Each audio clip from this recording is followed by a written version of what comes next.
Hello and welcome to a very special session. This is gender equality a distant dream in journalism? This is something I think all of us can relate to. I'm really proud and privileged to introduce three wonderful colleagues. One, of course, who's reporting from the Tikri border. So we may have lost her for a while, but she'll be back. At least her voice will be back. That's Arfa Khanum Sherwani. She can't hear me right now, but at some point she'll join us. I have Anoo, a young and really courageous journalist. She's reported on from Manipur. She's reported on COVID. She's reported on all all the things that you do not see or hear. And it's only now that, thanks to COVID, health has actually become center stage. But it really was one of those beats, I think, and Anu, you'll agree with me, which was sort of considered soft and, perhaps for women, and, that's where it should stay. But I'm glad that it's come center stage. And I have Dhanya Rajendran, a woman I've been very following very closely. I've been really proud to have seen her achievements. It's very rare to have journalist entrepreneurs, and especially a woman journalist entrepreneur. I don't want to sound patronizing, but Danya, really, you've done a remarkable job in co-founding the News Minute. I think it's a terrific site. I go to it for my news and views, and I think it's one of the it's one of the fairest and one of the most neutral sites, I would say, at a time where everything seems to have an agenda. So thank you so much for co-founding it. So really, I'd like to start off with Dhanya, because I know that you have been the target of so much of vitriol online as well as offline, and perhaps that's one of the first places to start. Really, gender equality doesn't exist in society. How can we expect it in journalism? Although we try on a daily basis. Tanya. I think it doesn't exist in many ways. First thing, look at the leaders of media houses. There is no Yeah, gender equality there. right. The stories that we do now, if our leaders are not inclusive, as in we're not inclusive, as in men, women, Dalits, Muslims, people from LGBT communities. If we don't have inclusion, then it reflects on the stories we do. It Right. reflects on the perspectives that we have. So that is very evident in journalism. And social media is simply an extension of what happens in society. And I think so is journalism. Things Absolutely. are changing. Of course, I'm not saying they haven't, but I don't know if they're changing at a pace that they should be. Like when I started out around 15, 16 years ago, much later than you did. And you have seen yourself how more women came into television, right? Yeah. But even then, the women who came into television were always the lower hierarchy. Yeah. Where were they moving up in the hierarchical positions? So this is the problem with media organizations. Like 2 days ago, I was asked a question: who was the first a woman editor in chief of an English newspaper? And I thought it was Deena Vakil, and then another journalist, Ammu Joseph, corrected me saying, no, it's Malini Pathasarthi, Yeah. because Deena was only editor of one edition. So Yeah. imagine we have an Founded. editor Yeah. in chief only now. Yeah. That's how bad things are. So, and I don't know when it'll change. We have to really do something drastic. I think more women-led organizations, of course, will, like the News Minute is a woman-led organization, and all of our top editorial positions it's all occupied by women. It's not exactly by design, but also that when you run an organization, you realize that men who have more than 4 to 5 years experience, they don't apply to you. So that's good. In So one no way. loss, no skin off your nose. Exactly, You're yeah. happy to keep them out. But Yes. really, do they hesitate in applying to a woman-led organization? Very much. In fact, I used to always I used to always wrongly think that I have not faced too much of gender bias. I mean, this was my notion in the beginning that in TV I was allowed to do what I wanted, and I did better than most of my male counterparts at that time. So I was under the impression, no gender bias, what's the big deal? Recently, I was told that when I got the job in TV, a note was made saying taking a woman in that bureau will help because politicians are softer to women. It's a handwritten thing on that note. And the second Amazing. thing, I realized that when we put out vacancies for the News Minute, even if we say we need a senior editor, Right. we hardly get resumes from men. It's maybe they don't want to be in an organization which has all women editors. I don't know, but I have started noticing this in the last 1 or 2 years. Right. And Anu, I want to bring you in quickly because we are talking about beats, and Dhanya talked about how they expected her to they expected politicians to be softer towards her because she's a woman. Interesting, but health and education and women's rights or human rights, have conventionally been associated with women, because they're considered the softer beats. Although they're so important to society, I'm glad they've been covered by women. More women should cover them. But have you faced that bias? Did you face that bias early on in your career? You're much younger than I am, and of course, I think you're much younger even than Tanya. But talk about that. Have you faced that? And have people now realized that these beats are important, that specialization in these beats is important? Thanks, Kaveree. I wouldn't say that I have faced a bias for myself in the newsrooms that I have been in. I've actually mostly been in a lot of alternative newsrooms, and so that kind of typical sluggishness that might exist in traditional mainstream media, I didn't really have to face that. Right. On my own beat, I know that it's dominated by women, but there are some men who do some good reporting on the beat. And I think in terms of reporters across newsrooms, there are a lot of important women doing reporting, even on politics, even on business. Some of the front page bylines will be by women reporters across newsrooms. But I think what I will say is similar to what Dhanya is saying. I think the bar or the ceiling really comes when it's in the area of decision making and management and administration. So we have fantastic front page byline reporters, or in Dhanya's case, as a television reporter, doing important stories as a reporter. But when it comes to really taking editorial decisions, and if for anybody who's worked in traditional media, you're also liaising with management, you're also liaising with marketing, with advertising, and with politicians who give you ads. Women, as far as I can see, and in terms of, when I see my career track in journalism, I don't see that as a pathway that's open to me. I think, if there's if anybody knows me, it's really because perhaps of my own byline and my reporting. But whether I am in the consideration for anything more serious, let's say, or more long term in terms of kind of really being one of the pillars of an organization in terms of organization building, I feel like I don't see that track for me. Yeah. Is that because, this sort of whole business of liaising with government and corporates is still seen very much as a male domain? Yeah, I think so. It's just It's like a COVID club, I mean, I think at some level, maybe it is also that I think for myself, I could have wanted to pursue political reporting, but I didn't. So there is some amount of, my aversion to kind of dealing, because see, it's a male dominated world there too. And so it's my aversion to dealing with a certain kind of male environment. And then perhaps it's environmental also, where people think that, and especially in my case, perhaps someone who's more outspoken, less conforming, would not be the ideal kind of woman to go and put in that meeting with babus, or meeting with the marketing guys or whatever. You might say the wrong thing. I might say the wrong thing. Very likely, I'll say the wrong thing and then tweet about it later. So very, very likely. Very likely. Dhanya is also careful about me. Arfa, are you with us? Can you hear us? Yeah, I can hear you. Great. So, Alpha, we've been discussing this whole idea of, coming up against a glass ceiling. At some point or the other, it's there, and it takes a lot of effort to shatter that. So, in your years in journalism, and of course, I'm happy to report that you're reporting from the field, yay, which is something that all of us do as much as possible. But COVID has stopped that, and in fact, we'll talk a little about the effects of COVID as well. I think on this whole dynamic of work from home, has that made things better or worse for women journalists? I want to discuss that. But Alpha, I want to discuss this with you because you've been the recipient of so much of misinformation and so much of trolling, and that's really toxic and very poisonous.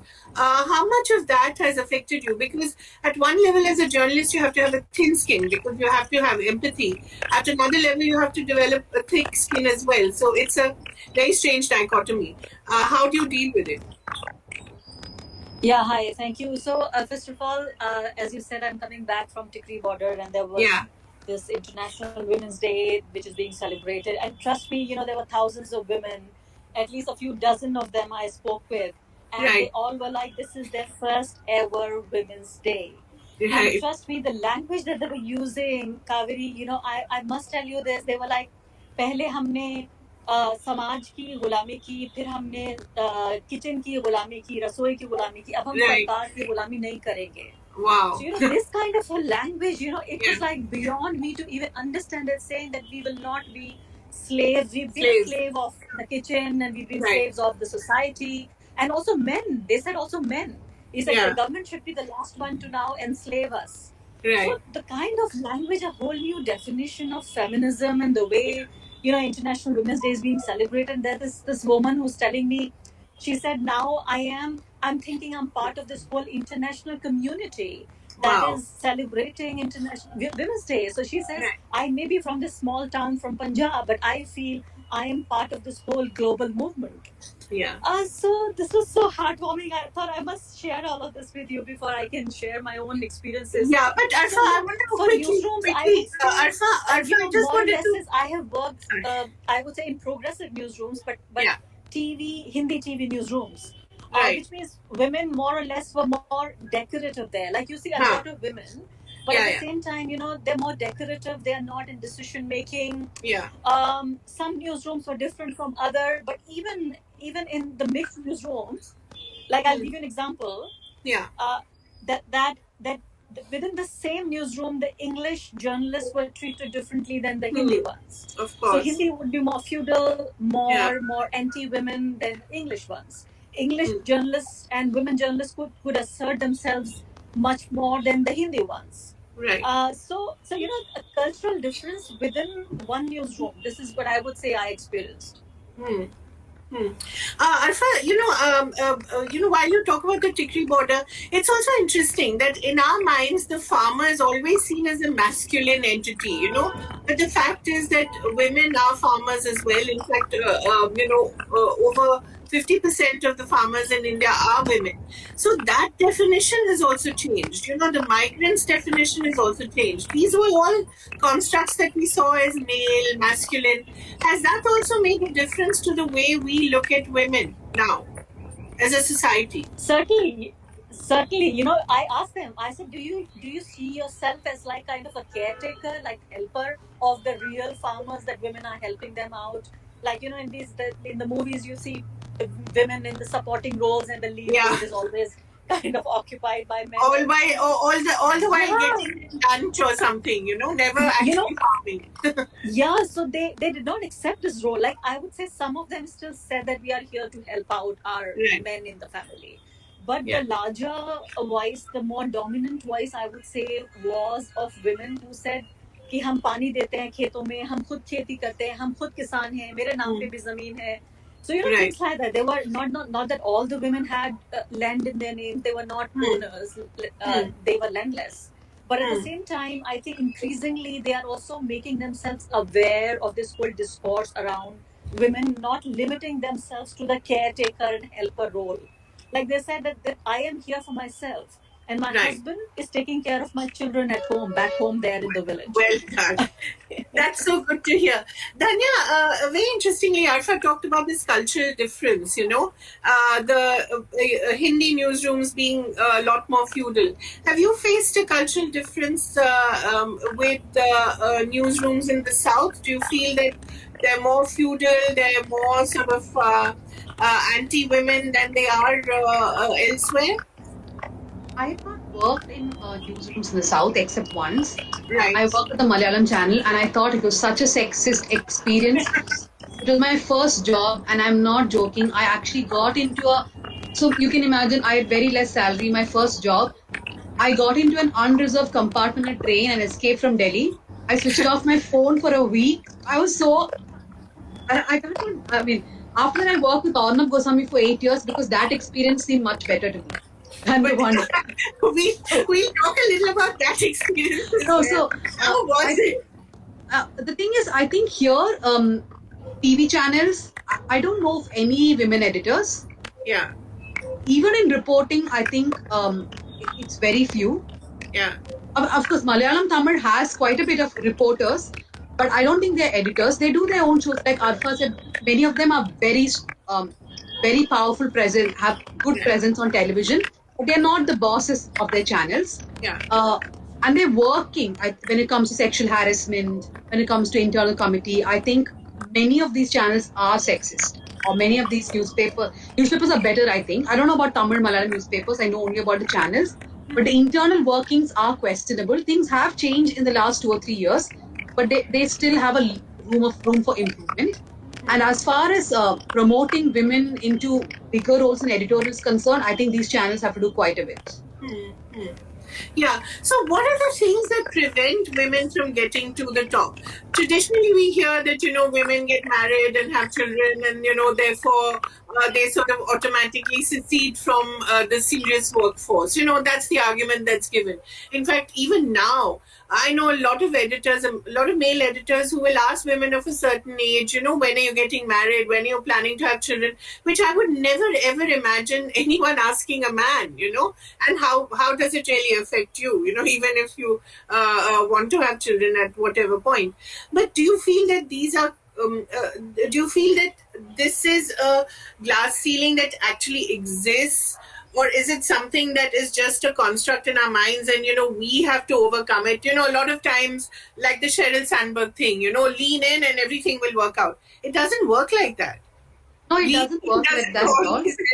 Yeah. In fact, me and Anoo had a conversation a few days ago about how many days should you work. So this, in my mind, what I've learned is that all of us, men and women, have some really wrong notions about journalism. I mean, at least I started out like that. I thought as a journalist, I should have no personal life. I should work 365 days a year. I do not, I mean, I felt proud at one point that I took exactly 4 days leave for my own wedding. I never went for a honeymoon. So I was very proud, and I was shown as this great person who never did all this, but instead devoted her life to journalism. Right. So a lot of women could not compete with someone like me who was idiotic and did all this. And, so they would not get promoted because, I had a baby on March 27th. I worked till March 26th. And after the baby was born, I was back in 2.5, 3 months. I'm a workaholic. I did these wrong things. But I set wrong examples. So did men around me who believe that women should work 365 days. But if we made journalism a much more lighter experience for both men and women, where we give them offs, give them proper leaves, we follow the rules laid down by the government, even when it comes to giving privilege leave or whatever it is, I think things become much better for both genders. And that also gives opportunity for women to climb up the ladder. But that said, Kaveree, I think many of the channels and newspapers are run by close-knit families. They are run by political organizations, or the editor himself is the person who funds that. Like, for example, I started the News Minute. Now, after 5-10 years, if the News Minute is there, do I want to retire and have another editor? So things don't change also because of other factors also, I believe. Right.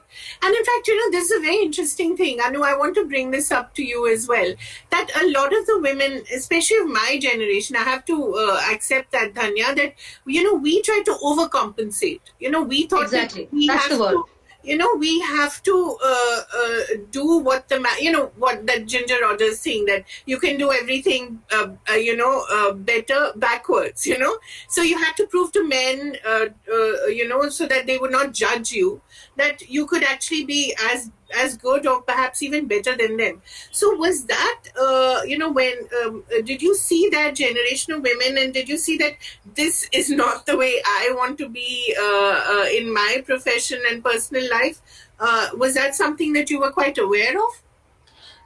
Yeah, I think so. I'm starting to feel this a lot more. This conversation that Dhanya and I were talking about was really about this, in the sense I also in the first few years of my career were, I had no family in Delhi. I was living in, like a 10 feet by 10 feet room without ventilation. And I did that for a long time because that's how I thought it had to be. And I think, like Dhanya is saying, I did enter journalism with the wrong notions.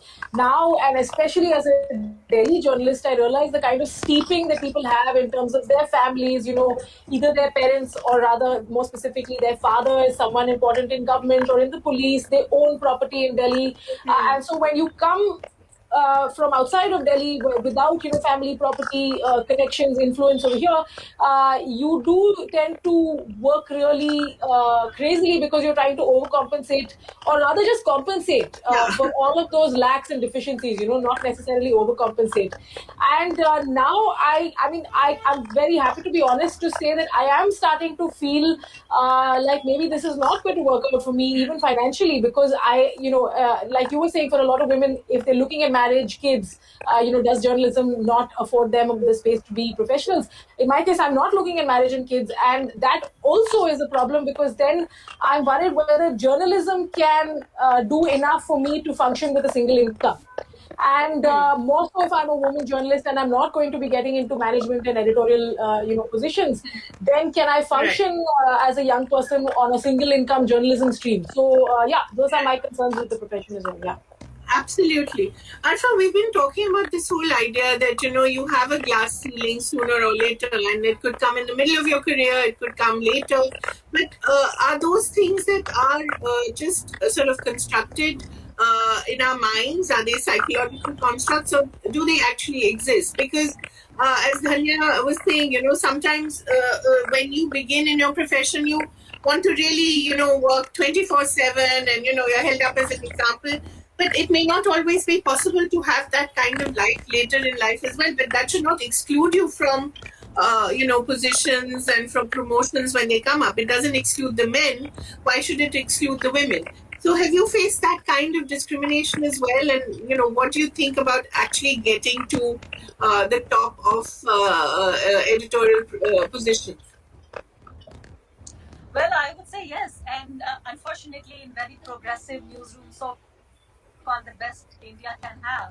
But I would say our newsrooms are mirror images of our society. I'll tell you the first time that I was pregnant, and I told the person who was supposed to make my roster, and I asked him something, or something just came up, and I said I'm pregnant, and I was, I think, some 12 weeks pregnant by then. So he was like, he did not even say congratulate. He kind of made a funny face and walked away from the newsroom.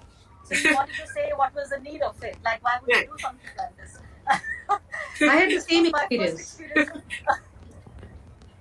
Someone who I used to report to, that he did not like the fact that I was about to have a child. So I would say that these family considerations, these restrictions, usually even men become fathers, right? Right. But I have seen, especially in a very exploitative TV environment, that even men do not give any time to their families. Right. And most of the TV editors, they work more than 15, 16 hours a day. So that is why, it's considered like not a very suitable kind of a thing for women. And that's why they slog for years in just being anchors or reporters, not being promoted to, being shift in charges even. Because a lot of them, even if given the chance, there is so much of family pressure, trust me, that, it just kind of becomes impossible for women to even carry on with those roles. Right. So for us to, if we want to improve newsrooms, I would say the push has to come from society and the whole very oppressive family. I'm saying, I'll give you another. I was supposed to go to Afghanistan to cover presidential elections. And you did cover it. So she was just 1 year old. Imagine, I was still nursing her. Yeah. So I stopped nursing her just 2 days before I was supposed to take this, dangerous tour to Afghanistan. And the same thing happened the next time. And no, I'm saying the first one was Iran and then Afghanistan. So these are the challenges that come in women's way. If family is not supportive, I don't think we could have, even if you have the most supportive editors. So I would say women really need to have supportive families, then supportive newsrooms, supportive editors. The whole system should work for them in order to not compromise or choose, between careers and families. Right. Dhanya, I wanted to ask you about women mentors, especially as a leader now in the newsroom. Do you get a lot of pressure to mentor young women, and how much of yourself can you give out like that, because it is a demanding thing, but at the same time, it is a sort of responsibility as well. How important is that mentoring for you, especially of women? Although men need a lot of mentoring as well, especially, becoming sort of more feminist. No, I think other than the fact that, of course, we mentor both male and female journalists who work with us on how to do a story, how to be sensitive, how to have perspective. I think as a woman, as a journalist who's been on the ground, I think the best favor or best help I do to women journalists who work with me is that I transfer my experiences to them. Like I tell them, don't go into these crowds. I don't want that quote. It's not worth the effort of you getting molested or you getting assaulted. So these are things which I learned, which I experienced. So I try not to transfer it to the young women who come to my newsroom. Sometimes they find it surprising that their editor is not pushing them to go and get that bite. But in my mind, I'm thinking, why is it worth it? I mean, I don't want that trauma. So those are things I think women editors who have been on the ground, your experiences are your greatest learning lessons, right? So we transfer that to people. Beyond that, I think the younger generation, they have mentored me more than I have done to them. The reason being, like I said, about how much time should you spend, that there is a window of life beyond this. Things like that have been taught to me by them. And about sensitivity, I think, of course, I worked in Times Now for 8 years, talks a lot about how sensitive I was as a person. So to unlearn most of that stuff was in itself a journey, I feel. Right. Anoo, what about you? Sorry, yes. I must add, the TV in particular is very exploitative in nature because it also has this glam element to it. And I have known so many women who sacrifice themselves and their careers to marriage first and also then motherhood. Because even if you put on, say, 5 kg more weight, then you are taken off screen. A lot of women prefer not to have children. They sacrifice this desire even if they're wanting to, because they know that it's very oppressive and very exploitative, as in, only young girls, and Hindi mein kahe to wo kamsin kalyan nazuk, they just want all the, pretty and dumb, questions are given to you and you just read them out.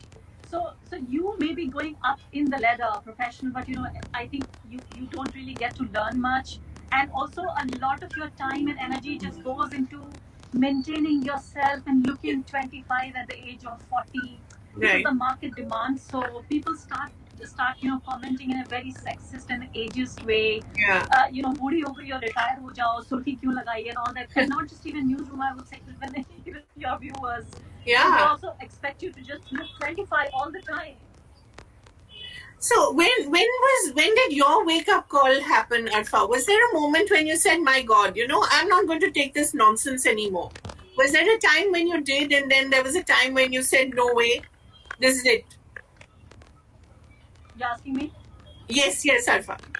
Yeah, but I'm saying, so you are not told in a very direct manner that you're being taken off air or not being given prime time slots because you don't look that good anymore. Right. It's just that you understand it. And even, within, like from woman to woman, you would say, oh, look, I think you're looking fat, or maybe this color is not looking nice on you, or you're losing hair, or maybe wear a certain type of dresses. And some newsroom would be maybe more exploitative and more exclusionary in nature than other. So I would say even within women, I've not had very good experiences of working with best of the women supervisors. I did not find them more adjusting and more accommodative than men. So I can't really say that patriarchy just stops with having women on senior positions. I would say rather they were even all the more exploitative. So really, I hope someday I would find maybe better women who would understand it more. And that is why I want to be, and I try to be that woman, that senior. And that woman boss who's better to, her female subordinates. Right. I mean, I'm not saying that I'm discriminatory and I discriminate with men, but I try to understand women more, make them more comfortable. Because I could not have that woman boss that I wanted, so at least I can be that one person. Right. I can be that person to a small team that I lead. Yeah, well said. Anoo, have you had experiences with women bosses which were perhaps as bad as could be with male bosses? I think your initial question was on mentorship, and I'm sad to say that I don't feel like I've received much mentorship through my career from male and female bosses. And with what Dhanya was saying earlier about setting a bad example, and I mean I wouldn't blame Dhanya so much for it, because in the sense men can work 16 hours and take only 2 days off for their wedding because they don't have certain other obligations that women have. And so when women are trying to be in the same position, or when women want to be in the same position as men, you think that you also have to work the same way. And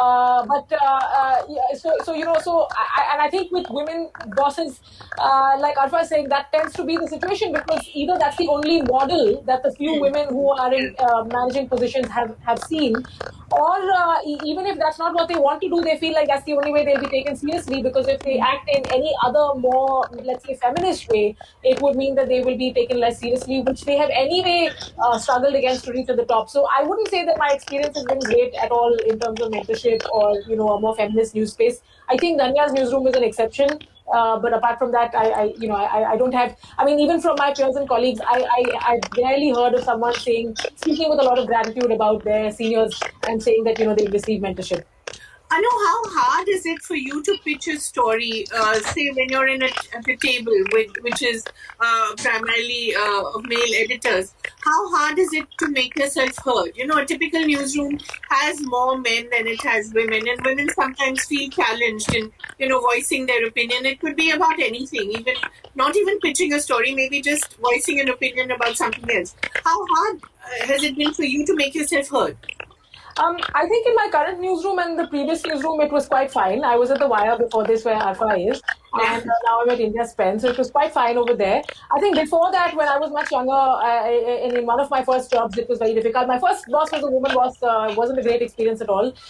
But my next job after that, it was a weird place for me to feel okay about speaking, and there was mansplaining and the usual kind of stuff that happens, and definitely no guidance. So I didn't even really know what's a good story, how to pitch it, what is necessary to pitch it.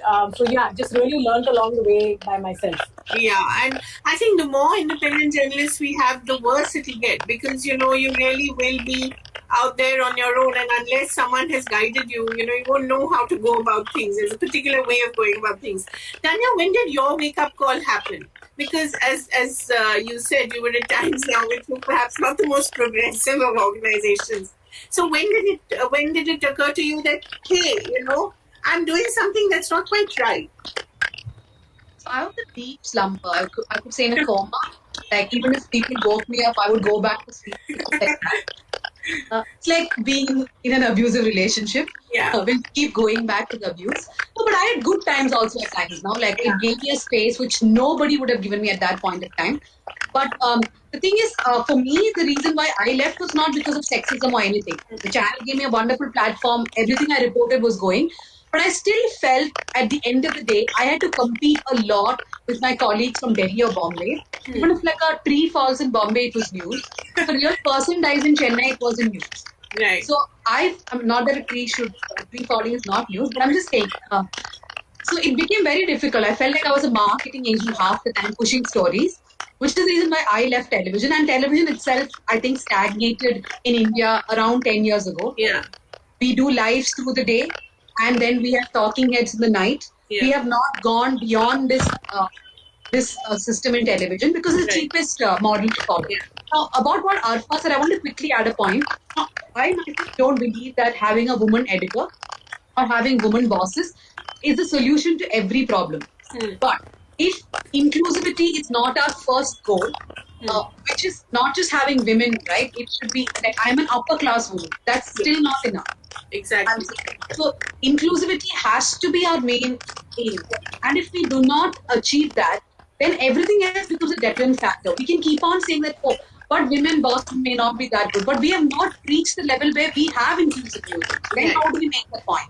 So we have to. It's the same like Me Too, right? There will be 100 complaints of which 10 may be false. But that does not mean that cannot be the deterrent factor where you actually reject the movement. So though, yes, the point is accepted that women themselves are victims of patriarchy and they propagate it further in the places they work, in their own houses, the only solution is inclusivity. And more people come on. Right. Arfa, isn't that true, especially in in the Hindi newsrooms? I see, exactly what you were talking about. There's so much feudalism, and there's so much of this inbuilt sort of sexism where women are constantly made to feel so bad about themselves, and they can't even express it. There's no one to go to. How tough? I mean, what can be done to that? What are the one or two things that you feel could be done to fix things? I think even when I'm complaining that there is so much of discrimination and everything, even then there have been a lot more women who've been able to do very good and very, I would say, mainstream beats like covering politics and economics and foreign affairs. But they were fighters. So I think these are going to be the role models that we say that you just don't have to be anchors. So if you interview these youngsters who are trying to enter TV news, 90% or I would say 95% of women will say they want to be anchors. So if you just limit women to just anchorship and anchor's role, then I think this is going to be a trap all the time, and you cannot escape this because there is a demand of the screen, demand of the market, demand of the viewers, that you have to have a certain kind of a frame that you have to fit in. So I think the more women go into production, more women they go into reporting and other roles, and technical roles like camera person, graphic artist.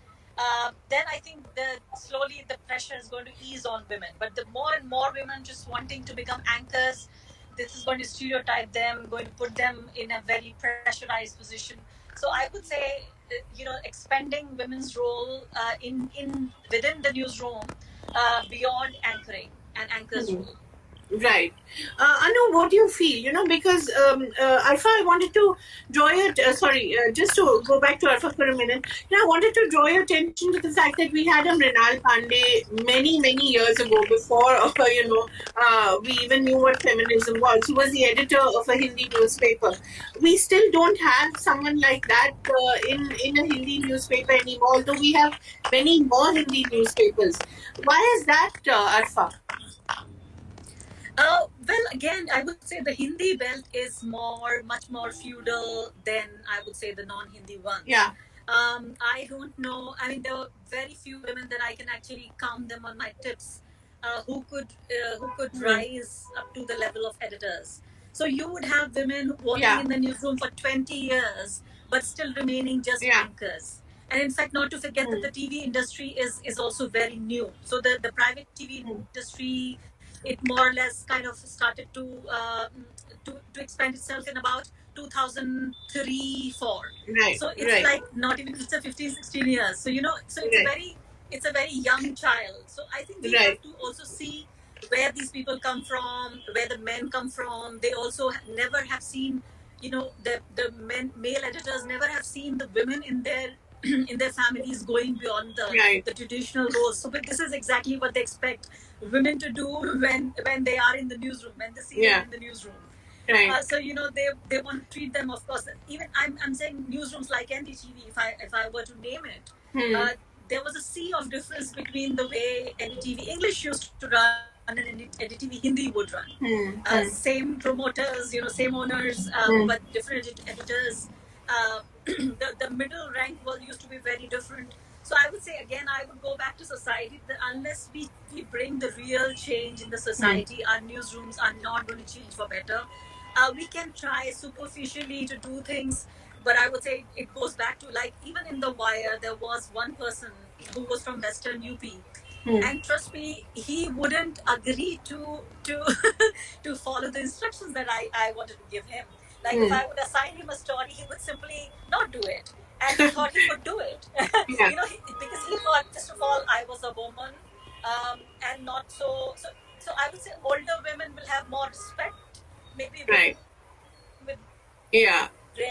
hair and past their prime would be considered more respectable and more maybe, will have less difficulty. And also, I think the third problem he had with me was that I was a young Muslim woman. So he had come across a Brahmin from Western UP, and he was shocked to see me, that how could he could he do stories that I was assigning him. So it ended up that he dissociated from not just the department, but we had to kind of let him go from the organization because he just refused to follow my instructions. Yeah, I mean, you have two strikes against you, Arfa. You're a Muslim and a woman. I mean, that's a tough life. But Anu, it's something that we can only joke about because it's such a serious problem. You can't sit and cry about it. But Anu, have you faced any sort of ageism? We've talked about sexism, but there is also the question of ageism. Do people take you less seriously because you're a young woman rather than an older woman? Yeah, there's maybe more than sexism. I think there's ageism that I felt. It's kind of funny. I'm feeling a bit embarrassed to actually go into the examples in detail. No, please do. I mean, there's one example that's public. I was on a podcast some time ago, and the person, the editor of a news channel, news website, my introduction was read out, and the first thing he said is, "You seem very young to have achieved so much." So I don't know if he's putting my merit into question, or if he just wanted to know how old I am.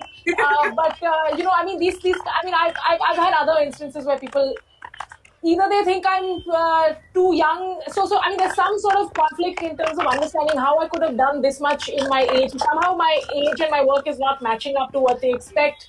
And then anyway, there's a general, I think, personality, outspokenness that is not palatable. But I think, I imagine we're summing up. So I mean, I would just say that I think a lot of these things will go further if actually men are on this, there should be a manual. From the Wire's male editor, News Minutes male partner, other male editors, my organization's male editor, and they should be asked what have they done in their newsrooms for women. Absolutely. Yes. Dhanya, may I ask you, what can we do to fix this? I mean, we can't keep shouting at men. No, they don't seem to hear enough. So what do we do? What do we do to fix this? Frankly, I don't know. I mean, I have been part of so many panel discussions also discussing the same thing. I think really it has to change from within. Organizations have to have better, recruitment policies, promotion policies. Newsrooms cannot be fiefdoms of certain people who joined either first or they have some sort of influence on that newsroom. I think unless those things change, we will not see any real inclusion in newsrooms. Inclusivity in newsrooms will continue the same way. Right. Okay, just a last question to all of you. One thing that you tell your younger self that you wish you'd done. Arfa? I wish I did not try to fit in. Like, I tried to fit in all the time. I came from a small town, from a slim household, always trying to be someone else. And much later in life, I realized that I was too good for the society. I was too good for the newsrooms. I would have been my original self. Well said. I know you're young, I know. Sorry to emphasize that. But what would you tell your even younger self?